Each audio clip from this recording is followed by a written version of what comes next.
السلام عليكم ورحمة الله وبركاته. إن الحمد لله نحمده ونستعينه ونستغفره ونعوذ بالله من شرور أنفسنا ومن سيئات أعمالنا. من يهده الله فلا مضل له ومن يضلل فلا هادي له، وأشهد أن لا إله إلا الله وحده لا شريك له، وأشهد أن محمدا عبده ورسوله. يا أيها الذين آمنوا اتقوا الله حق تقاته ولا تموتن إلا وأنتم مسلمون. يا أيها الناس اتقوا ربكم الذي خلقكم من نفس واحدة وخلق منها زوجها وبث منهما رجالا كثيرا ونساء، واتقوا الله الذي تساءلون به والأرحام إن الله كان عليكم رقيبا. يا أيها الذين آمنوا اتقوا الله وقولوا قولا سديدا يصلح لكم أعمالكم ويغفر لكم ذنوبكم، ومن يطع الله ورسوله فقد فاز فوزا عظيما.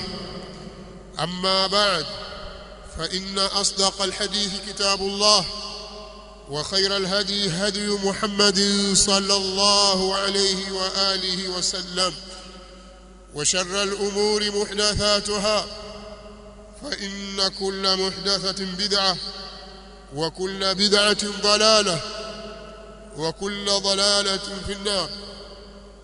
أيها الناس عباد الله، الله أكبر، الله أكبر، لا إله إلا الله، الله أكبر، الله أكبر ولله الحمد. Ndugu zangu Waislamu, tuna wajibu mkubwa sana wa kumhimidi Allah subhanahu wa ta'ala na kumshukuru yeye kwa kutuongoza na kutufanyia wepesi wa sisi Waislamu kuweza kuufunga mwezi wa Ramadhani, shahrullahi almubarak. Tukaufunga mwezi huu kwa salama na amani, tukahitimisha mwezi huu, na hatimaye leo kwa wakati huu tukajumuika pamoja na Waislamu wengi duniani kwa ajili ya kuswali swala ya Eid, tukiwa na furaha ya kukamilisha yale ya wajibu ambayo Allah subhanahu wa ta'ala ameyawajibisha juu yetu, nayo ni saum. Ya ayyuhalladhina amanu kutiba alaykumus siyam kama kutiba ala alladhina min qablikum la'allakum tattaqun.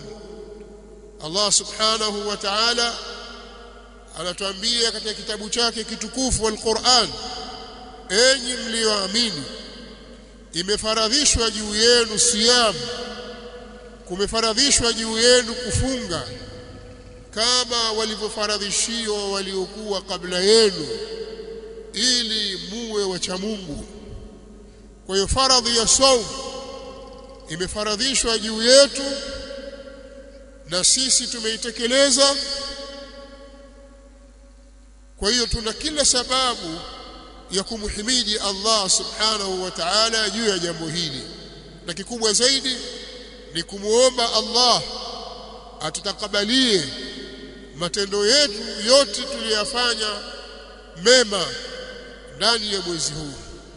Ndugu zangu Waislamu, Ramadhani imekwisha, lakini ibada hazijakwisha. Ibada bado zinaendelea.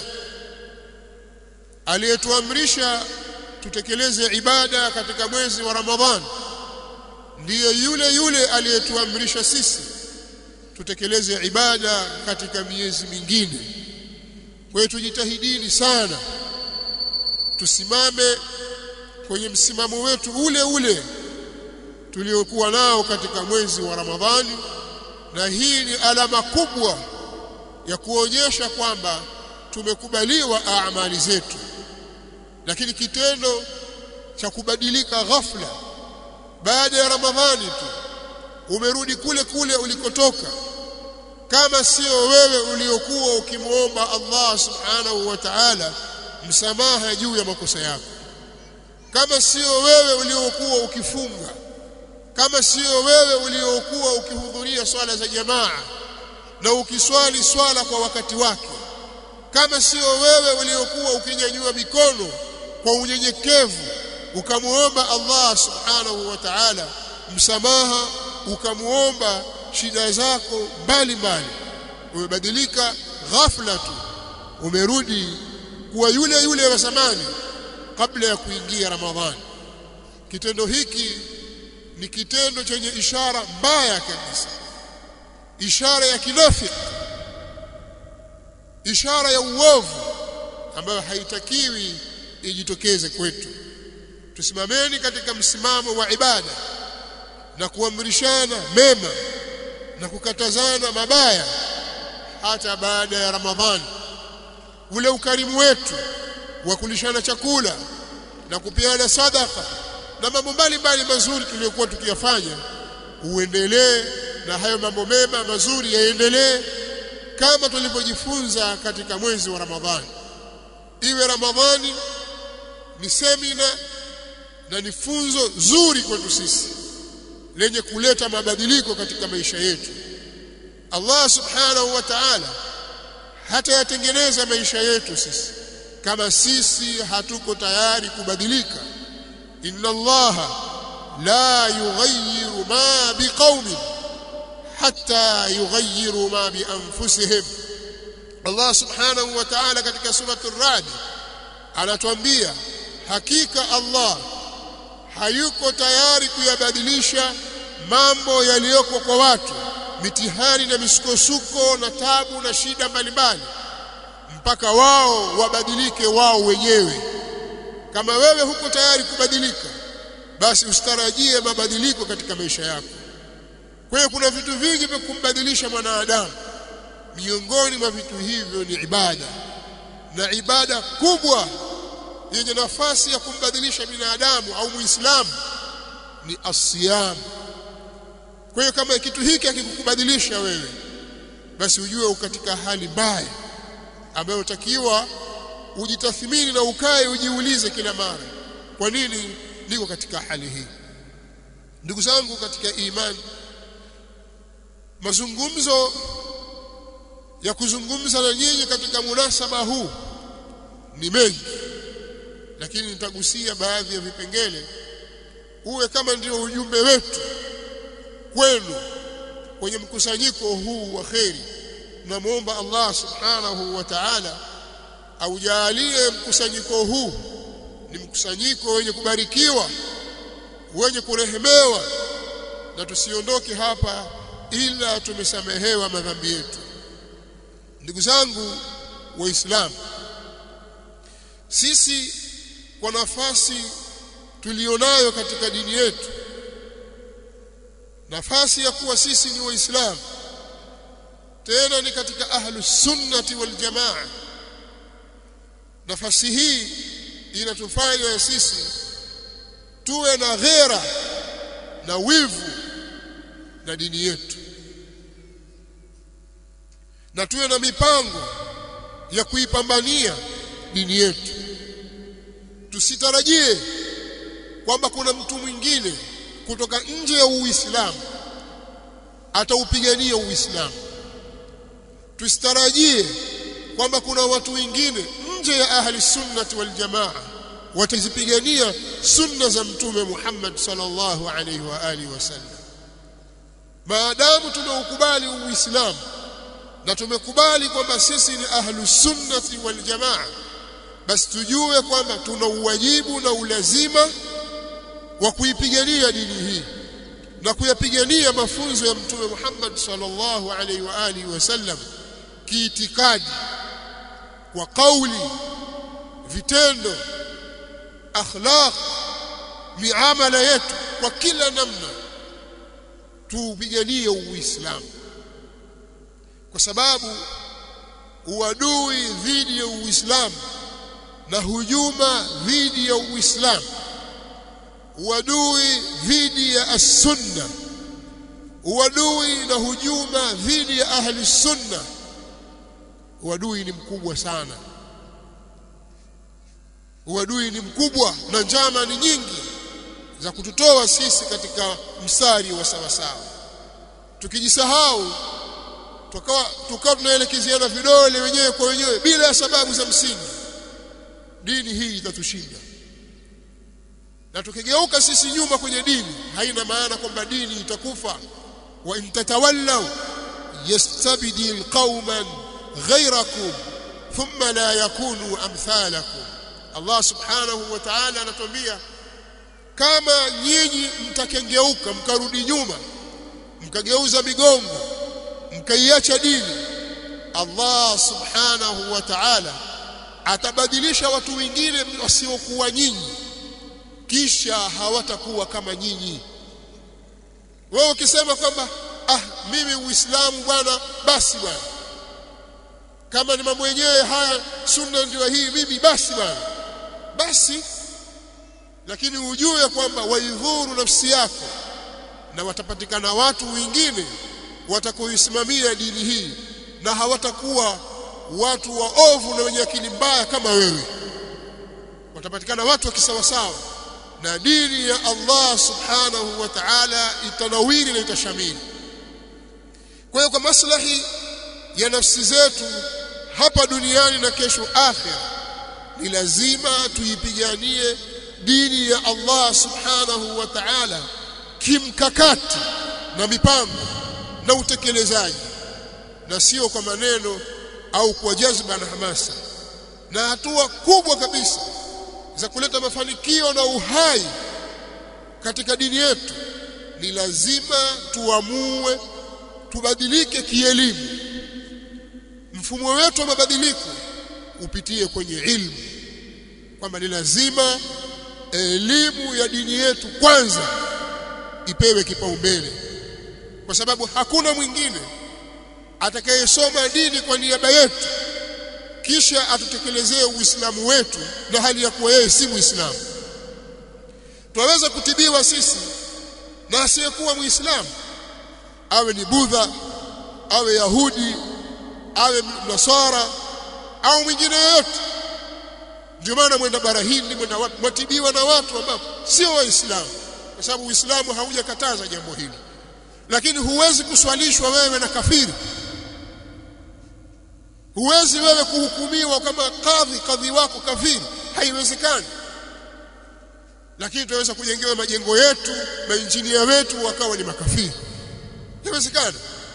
Hii haina maana ya kwamba tusisome elimu za kilimwengu ili tujitosheleze, lakini nataka kusema kwamba kuna mambo ndani yetu sisi Waislamu hayana budi ila tuyasimamie wenyewe. Sasa kama sisi hatukuyasoma na hatukuwa na mkakati wa kusomesha watoto wetu na vizazi vyetu, ni nani atakayesimamia mambo haya? Kwa hiyo kwa hili nasema ni lazima mabadiliko yapatikane kupitia sisi kwa mfumo wa elimu, na elimu ndio uhai wa Uislamu, ndio utukufu wa Uislamu. Miji inaingia nuru kwa sababu ya ilmu, nchi zinaingia nuru na zinakuwa hai kwa sababu ya ilmu. Mahali popote pale elimu ya kweli ikifanya kazi, utaona mabadiliko na kheri, na nuru itaingia mahali hapo. Hili lazima tulifahamu. Na mahali popote pale elimu ya dini ikifa, utaona athari yake, giza litaonekana pale. Kwa hiyo ni lazima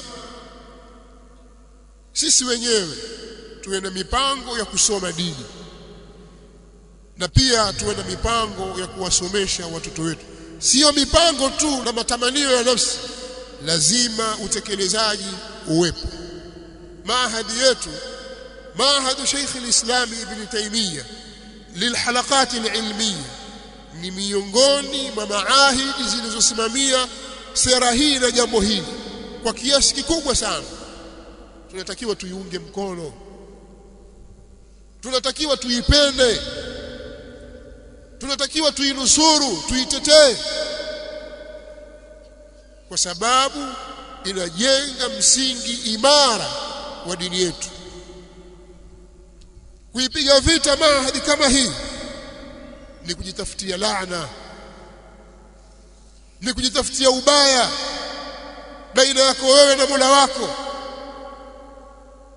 Huoni heri iliyoko pale watoto wakasomeshwa Qur'an, wakahifadhi, wakasomeshwa sunna, wakazihifadhi, wanawake, watu wazima, wanawake kwa wanaume, watu wazima na watoto, wasichana kwa wavulana. Mtu amekuja hajui chochote katika dini yake, akabadilika akawa ni shekhi, pengine kasilimu. Wewe uko hapo hapo kwenye Uislamu wako, huna unalolijua, alafu wampige vita. Huoni kwamba wewe una matatizo? Kwa hiyo nawaambia, maahadi hii haitakufa kwa njama za kibinadamu, wala haitaanguka kwa mipango ya watu. Biidhnillahi alkarim, maahadi hii itasimama kwa idhni ya Allah subhanahu wa ta'ala, na itaendelea wala ukariha alkarihun. Hata wenye kuchukia kama watachukia, hawataweza kufanikiwa, kwa sababu ni jambo la Allah. Siku watu watakapobadilika hapa, ikawa ni mipango ya kilimwengu, kwamba kinachofanyika hapa ni mipango tu na njama za watu kula pesa au kupiana ukubwa, basi jambo litaharibika. Lakini kama jambo ni dini, kila atakayejaribu kupambana nalo ataanguka kwa idhini ya Allah subhanahu wa ta'ala. Kwa vitu vyetu sisi Waislamu vizuri, iwe ni maahadi hii au maahidi nyingine, vituo kama hivi vya ilmu ni lazima tuvihami kwa nguvu kubwa sana. Na namna ya kuvihami ni sisi kujitolea na kuonyesha ushirikiano wa hali ya juu kabisa katika kufanikisha malengo ya vitu kama hivi vya kheri. Ndugu zangu katika imani, kama nilivyotangulia kusema, mazungumzo kwa mnasaba kama huu ni mengi, lakini nitagusia katika baadhi ya vitu vidogo muhimu kwa ufupi, ili uwe ni ujumbe katika safari yetu hii au katika mkusanyiko wetu huu. Katika mwaka huu ndani ya nchi yetu tuko katika mwaka wa mambo ya kisiasa na mambo ya uchaguzi. Mimi sitazungumza masuala ya kisiasa wala sitazungumza chama, nitazungumza kama mwananchi, kama kiongozi wa baadhi ya Waislamu, kwamba katika mambo muhimu ambayo dini yetu ya Kiislamu imeyathamini na kuyapa kipaumbele ni suala la amani. Amani katika miji, amani katika nchi. Hili ni suala kubwa ambalo Uislamu umeelekea misingi. Yoyote atakayegusa msingi wake, adhabu yake ni kifo ndani ya Uislamu. Haruhusiwi mtu kuchezea amani ya watu, akawa anafanya muharaba, anawapiga vita au afanya ujambazi au anatishia watu hawapati amani.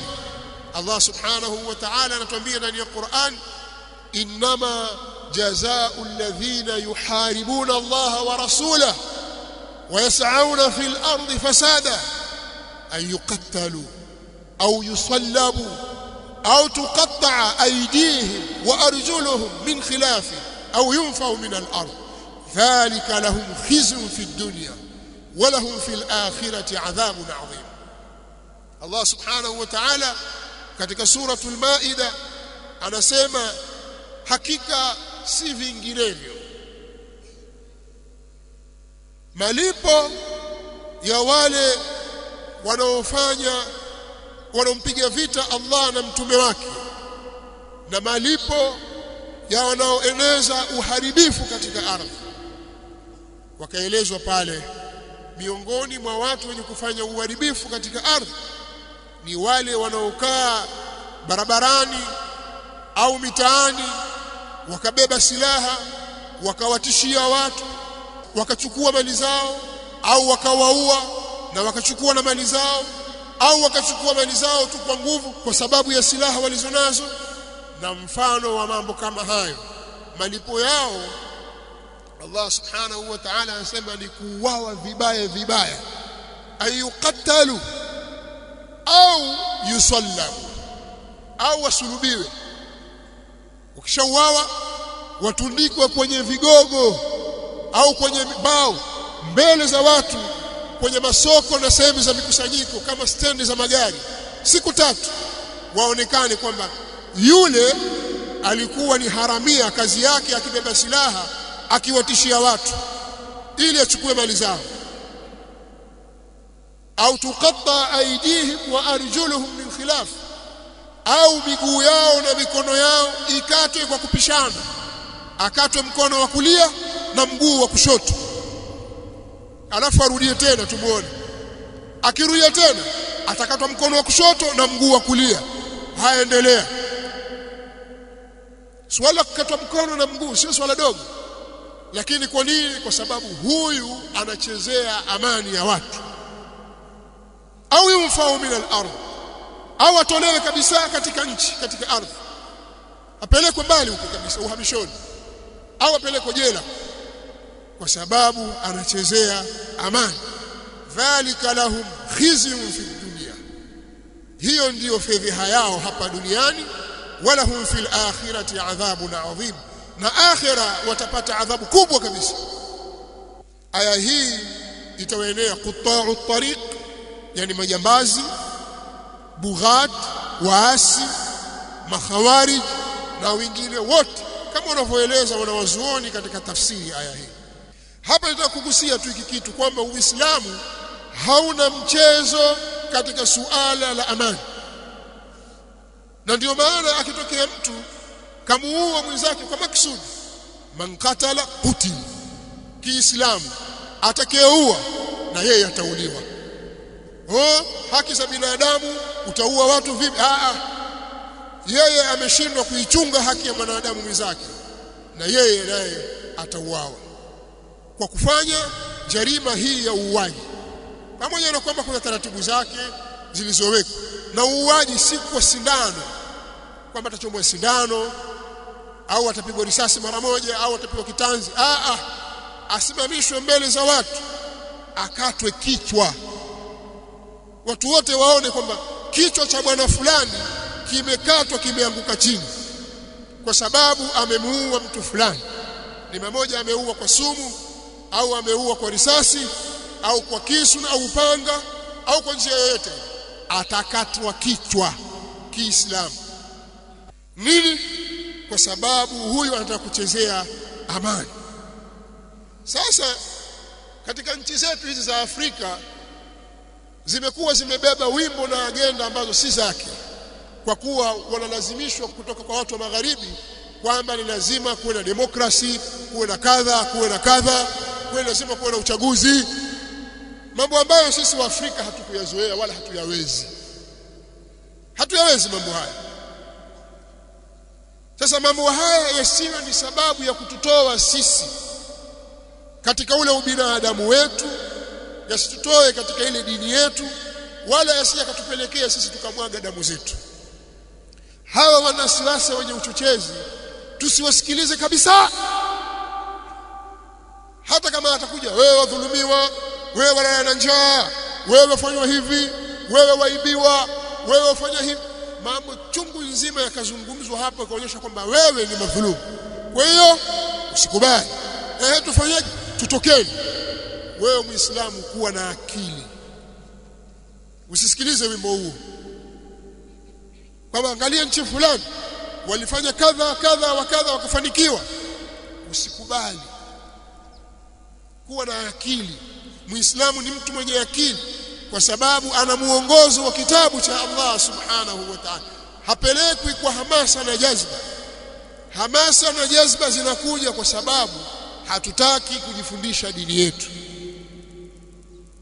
Kwa hiyo mimi kauli yangu nawaambia mwanasiasa wa chama chochote atakayekuja kutaka kukuhamasisha wewe utoke au ufanye fujo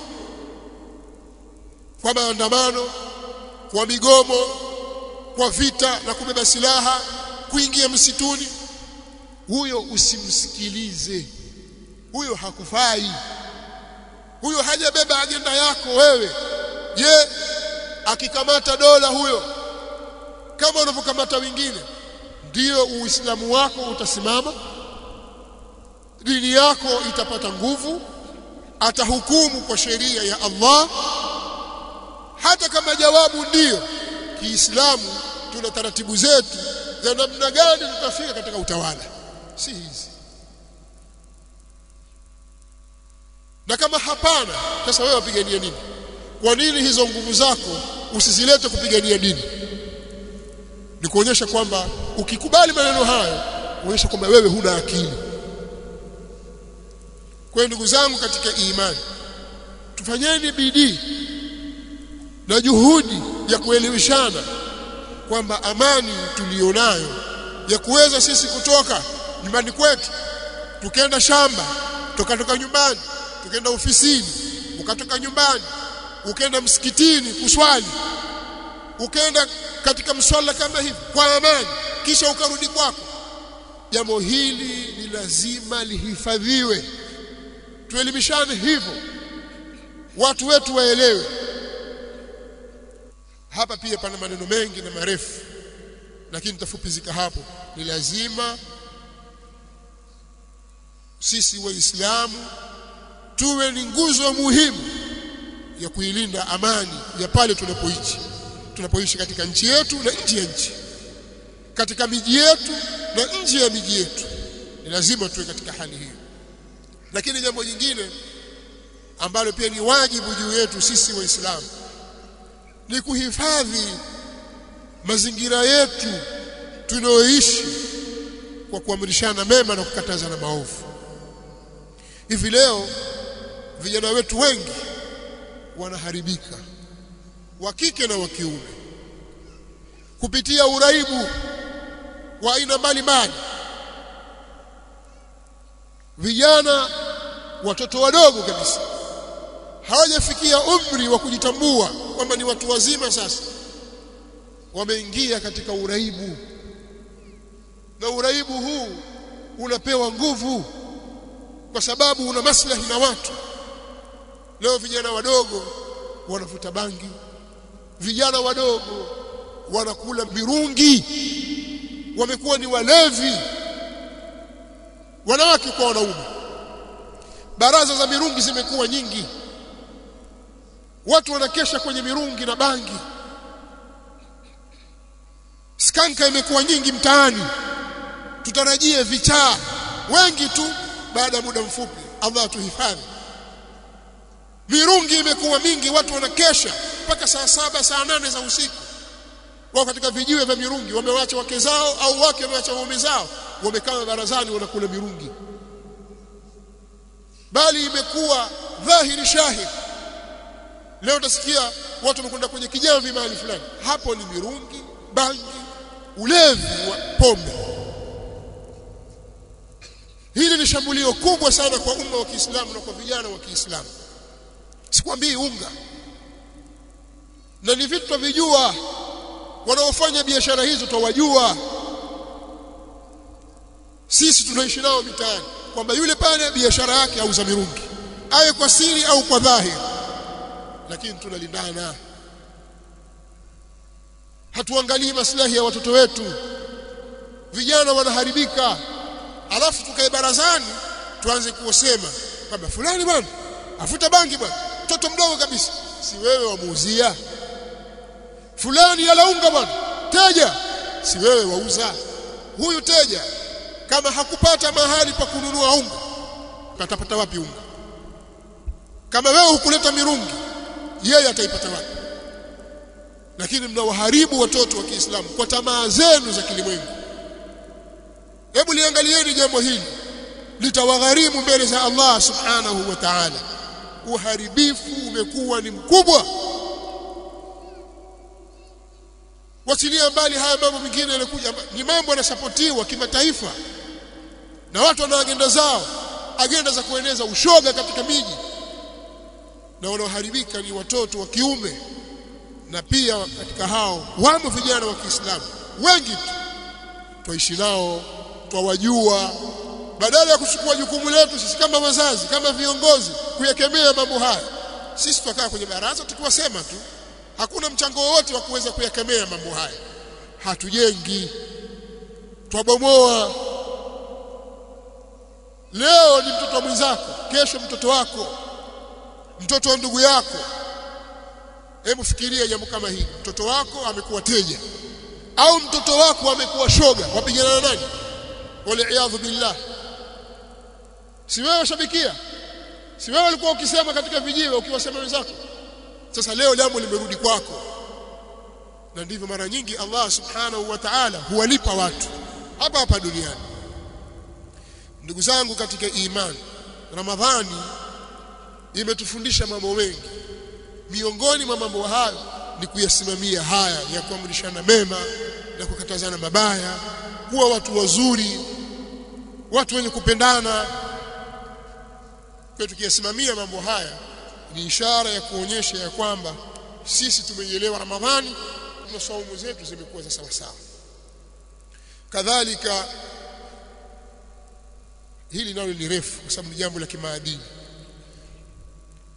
Wakina mama mwatakiwa mshike nafasi zenu katika Uislamu.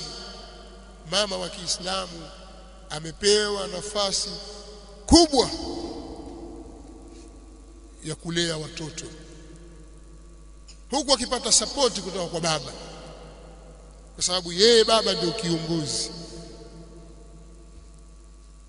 Yeye atatoa support kwa mujibu wa sheria ilivyompangia. Kiongozi kwa atayasimamia mambo yote ya pale nyumbani ya kimiongozo, lakini lishe ya watoto, mavazi ya watoto, makazi ya watoto na mengine mengi ambayo sisi tuyafahamu, ili mama aweze kutekeleza jukumu lake. Lakini mama nyumbani ni lazima awe na utayari wa hili, kwamba yeye ana jukumu la kuwalea watoto wake katika maadili mema. Katika miji ya Kiislamu hapo zamani, miji yenye afya, watoto hawatoki majumbani kwenda madrasa ila tayari washasoma kwa mama zao majumbani. Mama ndiye mwalimu wa kwanza. Haya mambo ya kusoma alif ba hizi kaida wanasoma kwa mama zao au kwa nyanya zao, bibi zao majumbani. Ndio kazi yao hii. Akishakuwa ndio apelekwa kwa mwalimu kwa ajili ya kuendelea zaidi. Wakina mama wa aina hii leo hawapo, au kama wapo ni kwa kiwango kidogo sana ambacho hakizingatiwi. Kwa nini? Kwa sababu wakina mama wana shughuli nyingi mno ambazo si malezi. Hili lazima walifahamu. Wakina mama wasimamie nyumba zao katika kuwalea watoto wao. Lakini na sisi kina baba ni lazima tuwatie nguvu hawa kina mama, tusimamie majukumu yetu ili huu ufanisi upatikane. Lakini pia wakina mama watakiwa mjitolee sana katika kusoma dini na kufuata mafundisho ya sawa sawa. Maelezo ya Mtume sallallahu alaihi wasallama kuhusu wanawake nyinyi mnayafahamu. Mtume sallallahu alaihi wasallam katika al-Isra wal Mi'raj alipopelekwa mbinguni, katika mambo aliyoyaona katika moto akasema, raaitu akthara ahliha an-nisa, nimewaona watu wengi katika huo moto ni wanawake. Acheni umbea, acheni kusengenya, acheni lawama, acheni kukufuru zile ihsan. Simameni katika taa. Allah subhanahu wa ta'ala atawalinda. Kama mwanamume anaidhulumu haki yako, wewe usidhulumu haki yake. Tekeleza wajibu wako, utalipwa na Allah subhanahu wa ta'ala kikamilifu katika haki yako. Kwa hiyo tujifundishe dini. Sasa na saa hizi zetu sote tusomeni dini yetu, tuwasimamie watoto wetu ili waisome dini yao vizuri,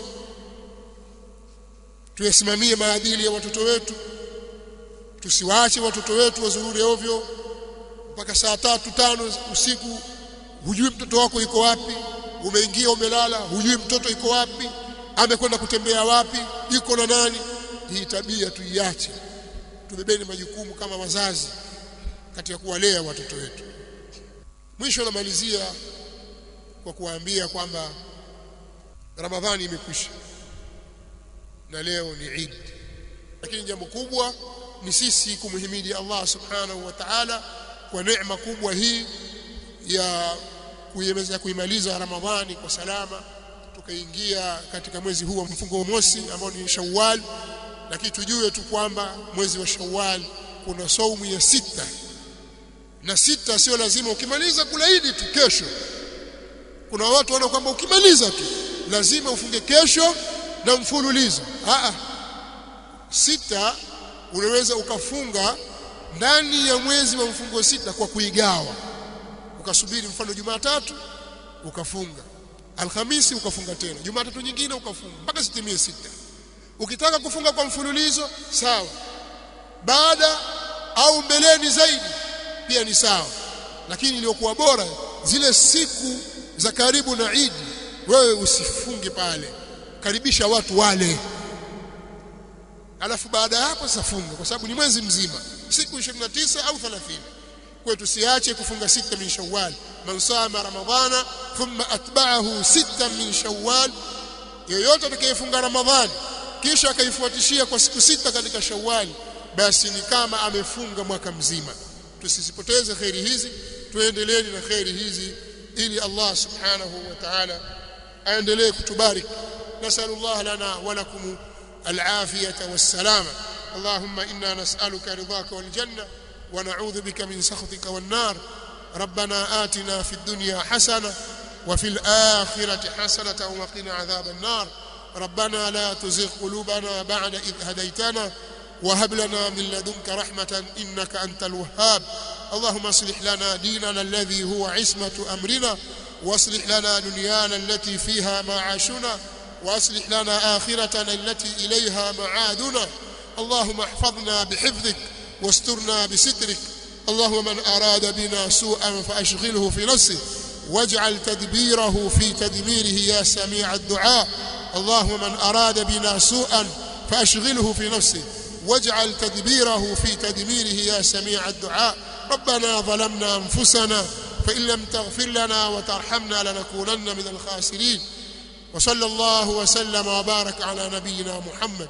تقبل الله منا ومنكم، وعيدكم مبارك، وكل عام وأنتم بخير.